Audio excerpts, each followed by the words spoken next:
I think she said you. Well, Never mind. well, hello, everyone. Back again with Luke, lesson number 22. Today we'll be looking at Luke chapter 2, verses 39 and 40, which discusses Joseph and Mary and Jesus returning to Nazareth after his dedication and his time growing up. Very little information about his childhood. And the backdrop here is a rendering of what old Nazareth would have looked like. All of that is probably pretty realistic, except in the very top right corner, which is me looking down from the sky to make sure that it's okay. So Luke chapter 2, verses 39 and 40. So when they had performed all things according to the law of the Lord, they returned to Galilee, to their own city, Nazareth. And the child grew and became strong in spirit, filled with wisdom, and the grace of God was upon him. And on that day, that was back in July of 2022, when I did this devotion. And there was just enough there. You could see Jesus grew, he became strong in spirit, he was filled with wisdom, and the grace of God was upon him. Excellent opportunity to just stop at that point and break down those four points that are in the two verses. So as I was looking at this, some of the thoughts I had, it refers to the law. And as we see here, Joseph and Mary were committed to the Lord. They were careful to keep all things according to the law. They didn't have much. They were a relatively poor family. And it would have been difficult for them to pay the travel expenses. But they went to Bethlehem for the census. They returned to Nazareth. They had to pay for his circumcision. They went to the temple in Jerusalem for the dedication of Jesus. All we can tell here, Jesus grew up in a godly home. His parents sinned like all of us, but they were two great parents trying to obey the Lord in all things. And I wrote down a life lesson, how it impacted me. I was born with the inclination to sin, thanks to Adam, and I followed it. Jesus didn't have that same inclination within him, and he never chose to sin. He knew what was wrong, and he decided not to do wrong. Adam knew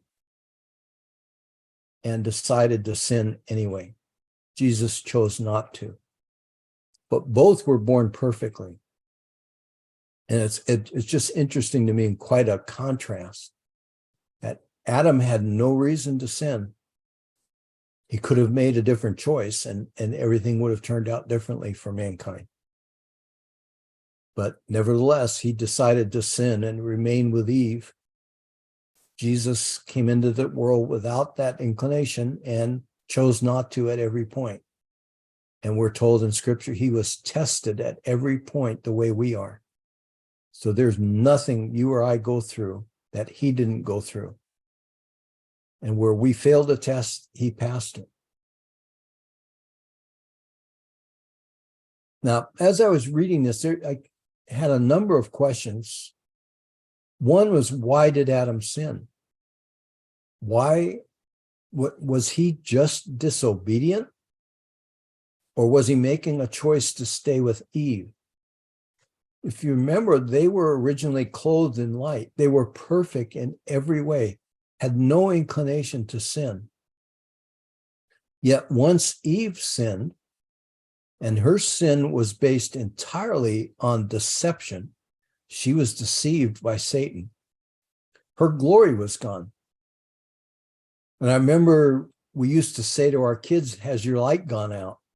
Show me your light, every time they'd do something wrong. Well, for Eve, her light went out. They were clothed in glory and bright light. And all of a sudden, Adam showed up on the scene and Eve was no longer clothed in light. something had gone wrong, and Adam saw that. And knowing something really bad had happened to her, he had a choice to make. Do I move away from her, or do I join her in her sin and stay with her? So Eve was deceived. We're told that our problem is because Adam sinned. So Eve sinned, but it was by deception. Adam made a thoughtful decision. He knew what was right, and he chose to do what was wrong. Again, no telling how things would have turned out had he decided to let God deal with Eve. And who knows what might have been, how things would have turned out. Another question I had is, did Jesus fully understand his godly being when he was 5? Or only to the extent of a 5-year-old's level of understanding? Did he throw temper tantrums when he was in his terrible 2s? Or did he understand with a 2-year-old mind that tantrums weren't acceptable? I mean, it just amazes me that he could be sinless even as a child. And maybe, perhaps he sinned in the sense that he hadn't reached the age of accountability. We just don't know. But he didn't sin with intent, knowing it was a sin, just like we do as children. There's a point in time where we don't realize what we're doing is wrong. And then when we do understand right from wrong, we make the decision to do wrong anyway. Or, perhaps he was just a super child beyond what we know of ourselves or our children. And just imagine being his sibling and being told daily by your parents, why can't you be more like your brother? I mean, how difficult that would be growing up in a household with Jesus as your older brother. An observation, it's clear that he grew and learned your law. He kept it perfectly. When he was told to do something or not do something, he obeyed his parents. He was a perfect child growing up. Never disobeyed his parents in a sinful way, based upon his level of understanding. And being born without the sin gene, like you and I, he grew in spirit. He wasn't inclined to sin. His spirit was alive from birth, and he didn't do anything to quench it. And instead of growing in sin, he grew in his ability not to sin. If you would, his wheat grew up without any tares. And as he grew in obedience, the Father's blessing upon him grew. His life of obedience was also a life of divine blessing. And so I thought the same for us. The same is available to each one of us. If we obey God today, he'll pour out his blessings on us, making us even stronger in the spirit. Obedience brings spiritual growth and more blessings. It's sowing and reaping. In Galatians 6:7, do not be deceived. God is not mocked. For whatever a man sows, that he will also reap. Now, as a note, as we're looking at this picture on the screen here of old Nazareth, Jesus grew up in Nazareth on a hillside. Nazareth is on a hillside overlooking the valley of Jezreel, where the final battle of Armageddon will be fought. And every morning when Jesus woke up and walked out the front door, he was looking down on a place where it would all end for sinful man, as we'll see in Revelation 16:16. I mean, it's just amazing. What did he know? How much did he know as a child? Did he look down on Jezreel, the valley of Armageddon, and realize what he was going to have to do and how all things were going to turn out? We just don't know. Nothing in Scripture tells us. And I wondered another question, did Jesus do any miracles as he was growing up? Did he turn one of his brothers or sisters' toys into something else? But no, we're told in John 2:11, his first miracle was at the wedding in Cana. So apparently there was no miracles going on. He was just a perfect kid, which I guess in a sense, that's a miracle. Now, also an observation, sin for us means missing the mark. It's not hitting the bullseye. But you need to know what the bullseye is in order to hit it. Years ago, working at AT&T up in San Francisco, we had a meeting with the vice president of AT&T. And during his presentation, he was talking about long-range planning. And you have to have a plan if you want to ever hit the target. If you ever want to accomplish the plan, you have to know what it is you're aiming at. And then he asked the question, and this has stuck with me all these years. He said, what if I gave every single person in this room a dart and told you to throw them? We would have darts everywhere, hitting everything. They'd be in the ceiling, they'd be on all the walls, they'd be in the floor, possibly somebody that's sitting near you that you don't really care for. And there would be darts everywhere. And then he said, he actually walked over and put up a target, a bullseye, the red and white circles with the bullseye in the center. And he said, the minute you put the target up, all the darts would be on the wall at the front of the room. They might not hit the bullseye, they might not even hit the target itself, but they'd all be headed at the direction. And he said, if you want to move a herd of cattle from the East Coast to the West Coast, first you have to turn them around and get them headed west. Then you can point them to the direction on the West Coast that you want them to arrive at. And so a lot of that, I think, is what it means when you say the age of accountability. We have to know what the target is. We have to understand right from wrong. We're accountable to know and obey what we're taught to obey and what we learn. And so it increases with our age and our understanding. There comes a time when we fully understand what's right or wrong. And at that point, we're expected to obey it. And I believe it's our conscience that informs us. As we grow and begin to disobey our conscience gets seared up to the point of no return. We can reach a point of disobedience where, meaning that we've crossed the line, the point of no return, where you decide to turn us over to our depraved minds. And we read about that in Romans 1.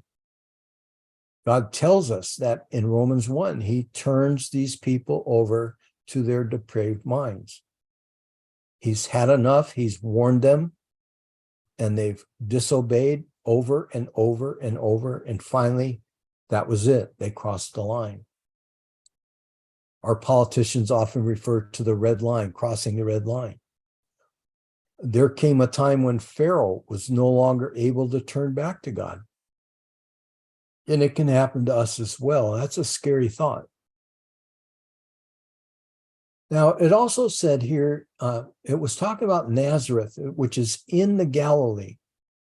It's not much of a place. In fact, in the New Testament, we see people ask, can there any good thing come out of Nazareth?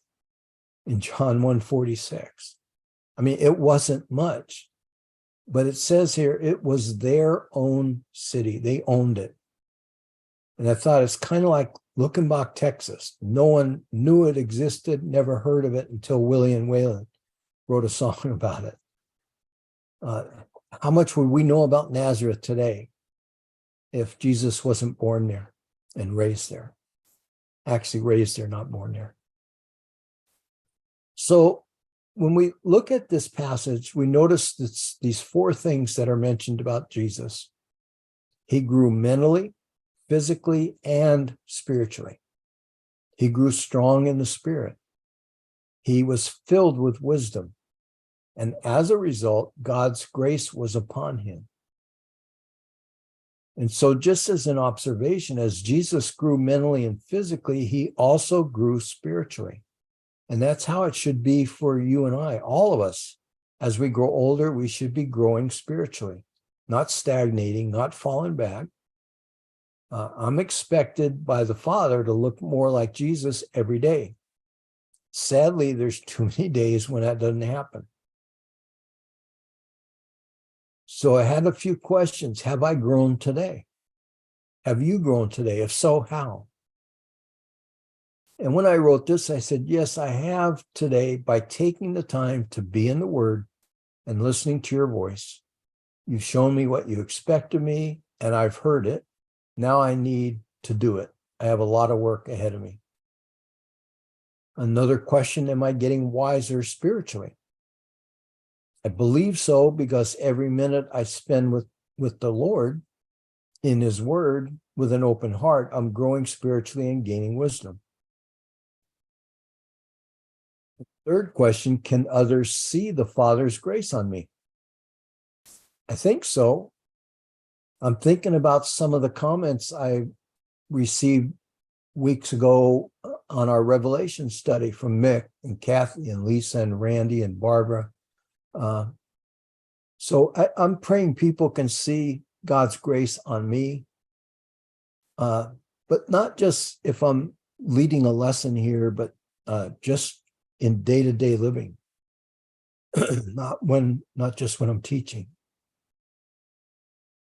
So finally, for all of us, every single day, we should be growing, moving forward, not stagnant, standing still, or falling back, retreating. But it's a choice we make. Every day we have a new opportunity to grow and to shine, and we determine what kind of day it'll be. So we'll leave it at that for today, and we will be back on Sunday evening on Zoom with Revelation chapter 13. We'll start looking first at the coming Antichrist, a lot more information about the Antichrist. It probably will take 2 weeks to go through everything that we know about him and what he does and attempts to do, and then another week on the false prophet. So that's what we have coming ahead of us. Until Sunday, wish you guys a blessed week, and we'll see you Sunday evening.